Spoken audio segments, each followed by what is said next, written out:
Hi, it's Tom here from Running Physio. Today I want to talk to you a little bit about patellofemoral joint loading and how we can adapt it with some simple strategies to reduce pain during rehab. And we're going to reflect on some brand new research on this area and have a look at some of the loads the knee's exposed to during various activities in this video. Before I jump into that, I do want to let you know we've got a great selection of free videos available for you over at Clinical Edge. So I've put a link in the title there for you. We've got videos on iliotibial band syndrome, Achilles tendinopathy, lateral hip pain, lower back pain. Do check those out if you haven't already. They're all free, they're all evidence-based, and I'm sure they'll really help you in clinic. Now, as often with these, I want to talk to you about some research and how it's going to integrate with clinical practice. And there's a brand new paper out by Hart et al. In the British Journal of Sports Medicine, and I'm going to link to that in the comments later. I do recommend checking that out. It's a good new paper. And what this did is it's a systematic review looking at patellofemoral joint reaction force, which is one of the measures of stress on the patellofemoral joint during everyday activities and rehab activities. And they looked to see whether that was any different between individuals with patellofemoral pain or patellofemoral OA and healthy individuals. So we're going to explore some of the findings from the research in this video and talk about how we can use some of their findings in clinic. Now, there's loads of different terms out there describing some of these biomechanical measures. So I think let's start by dipping into what this phrase means, patellofemoral joint reaction force. Now, this paper, as I said, it's excellent. They have a nice description of it in the paper. So they say the tension in the quadricep muscle and patella tendon drives the patella against the surface of the distal femur, creating a reaction force, the patellofemoral joint reaction force. So that's quite a nice description of it. And that brings us to our first key point from this, which is they think that this patellofemoral joint reaction force is largely going to be increased by two things. So one, the demand on the quads, and two, the amount of knee flexion we're loading in. So if we want to reduce this joint reaction force, we can either reduce the demand on the quads or we can load in less knee flexion. And that potentially then can have a knock-on effect of helping symptoms. Now, there's an important kind of other side to this that they talk about in the paper as well, which I think is important to understand, which is joint contact area. So how large a surface area these stresses are spread over. Now they describe this really nice in the paper. They say in a normally aligned patellofemoral joint, activities involving high knee flexion do not necessarily translate to excessive patellofemoral joint contact pressure, as the contact area increases with knee flexion angle. So we've got a slightly different term in there, contact pressure. So if we're increasing knee flexion, because there's a larger surface area to spread the load out over, we don't necessarily see increased contact pressure. Now, notice at the start of that, they say in a normally aligned patellofemoral joint. Now, what does normally aligned mean? I mean, we know obviously there's a bit debate about what is normal out there. But what we think is if someone is loading their knee with increased hip adduction, possibly with more hip internal rotation, that there's going to be an increased load on the lateral part of the patellofemoral joint. So we may see the surface area reducing, perhaps that we're having more pressure on a particular part of the patellofemoral joint, which may then lead to overload and symptoms. So perhaps then in some people we see a combination of things happening. We see them loading in deeper knee flexion, combined perhaps with increased hip adduction. So we see an increase in the reaction force, and we see that force spread out over a smaller contact area, perhaps focus more on the lateral part of the knee, which overloads it and leads to symptoms. Now, hopefully you can appreciate this is all very mechanical, isn't it? It's all, let's just think about load, let's just think about tissues, and that's all that matters with pain. But this does seem to be something we see in runners. Runners that tend to overstride will often have a low step rate and will load in deeper knee flexion, when they get to the mid-stance point of running where the stress on the knee is at its highest. And they'll often accompany this with increases in hip adduction, particularly in my experience, perhaps more in female runners. So this may be a piece of the puzzle for why they get pain, because they're loading the knee in a position that's going to be potentially a bit more provocative. So these are interesting ideas in terms of what may increase some of these stresses on the knee. The next question is, well, what can we actually do about it clinically? What can we take home from this? Well, we can think about the different activities that stress the knee and perhaps use a graded exposure to those activities, gradually increasing the stress on the patellofemoral joint. And they summarize the findings in their systematic review by giving us approximations of what these stresses will be in healthy individuals. So we see here in the graphic on the screen, walking, for example, patellofemoral joint reaction force, 0.9 times body weight, so just under body weight. Stair descent, going down the stairs, 2.8 times body weight. Stair ascent, a little bit more, 3.2 times body weight. And then running, 5.2 times body weight. Now, I believe these are averages of the studies that they include in the systematic review, and there was a lot of variation in here because it would depend on, for example, how fast you run. Then for other activities, there was a big variation in the study findings, again, because they're going to vary based on the load, based on the range, etc. So squatting, they found that joint reaction force could be between 1 and 18 times body weight. Huge variation there. Similar with lunge, 3 to 6 times body weight. Cycling, 1 to 7 times body weight. And jumping generally a bit higher, 9 to 11 times body weight.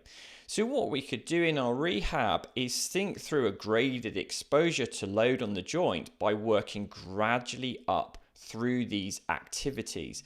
And I think while we might try and do it very scientifically based on load, we're probably more often than not going to do it based on symptoms. What's the symptom response like here? Because we know load and symptoms don't correlate perfectly, but perhaps we get the patient to tell us what are their valued activities that they want to get back to. That's really important. What are their goals? And we sit down and we think what is likely to be the most manageable for the knee, and we start building that first, and then we start progressing through the more challenging activities, easing them back in to what they want to do. So one part of this might be graded exposure to more challenging activities. Another part might be around modifying our rehab exercises to reduce the stress on the knee joint.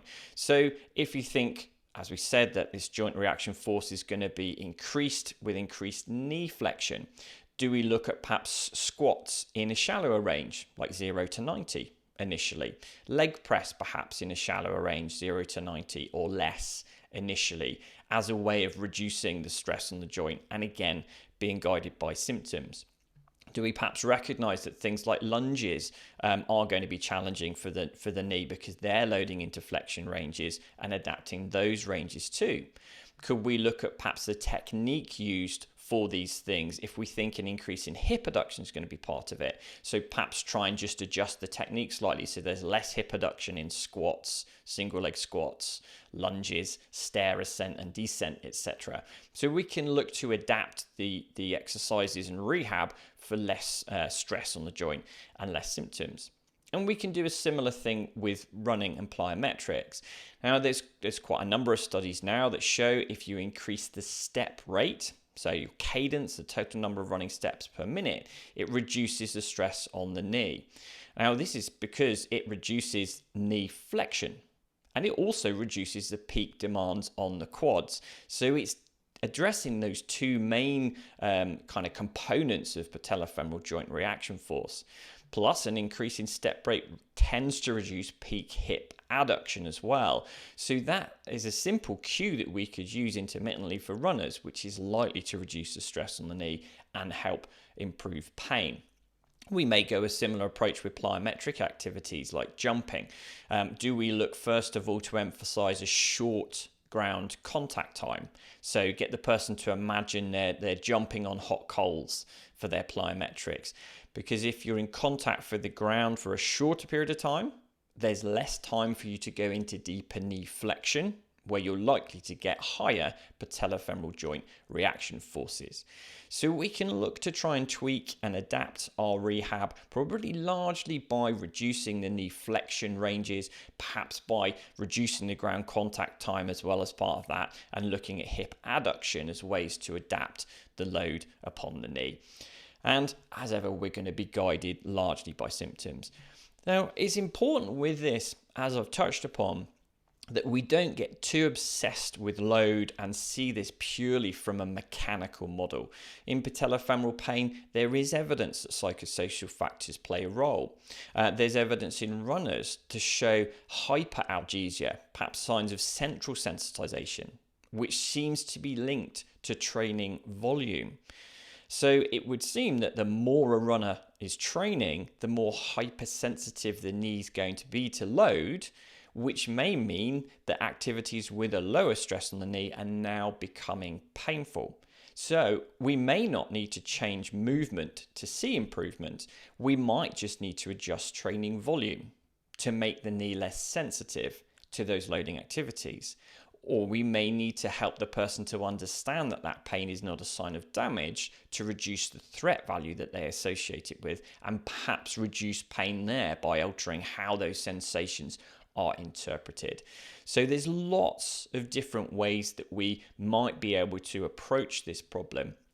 Maybe we don't choose to change the movement pattern itself. Perhaps we have someone who's particularly anxious about their knee, which is understandable, particularly focused on the biomechanical aspects and alignment and moving right. And actually sometimes in those patients, it may be more appropriate to move away from that, to reassure them that the movement pattern they choose for themselves is absolutely fine, and allow them to move without really too much thought and concern to how. Whereas with other people, if it's very much load-related pain that improves quite dramatically with a small change in the movement technique, we may be more inclined to make a small change to how they move, at least in the short term, to help things settle. So we've got quite a few different options available to us.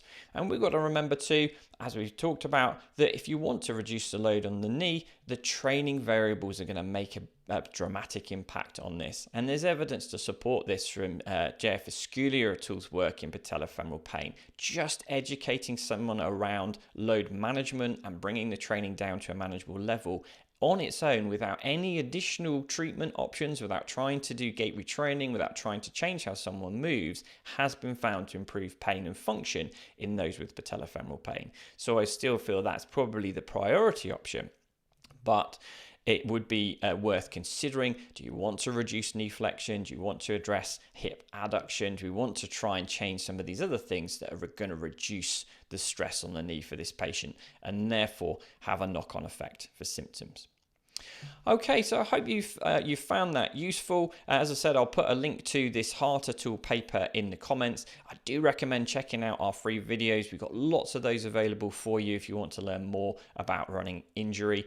If we're going to try and sort of really summarize this paper and the thoughts on reducing patellofemoral load, I would say probably our main ways of reducing the stress on the joint will be load management, but also reducing knee flexion during loaded tasks like squats, leg press, and running gaits, and potentially reducing hip adduction if that's excessive. But more than anything, we're going to be guided by symptoms, and we do want to gradually re-expose the knee to more load over time to get it used to it. Okay, thanks again for listening today. I look forward to your comments and questions, and I'll speak to you all again very soon. Bye for now.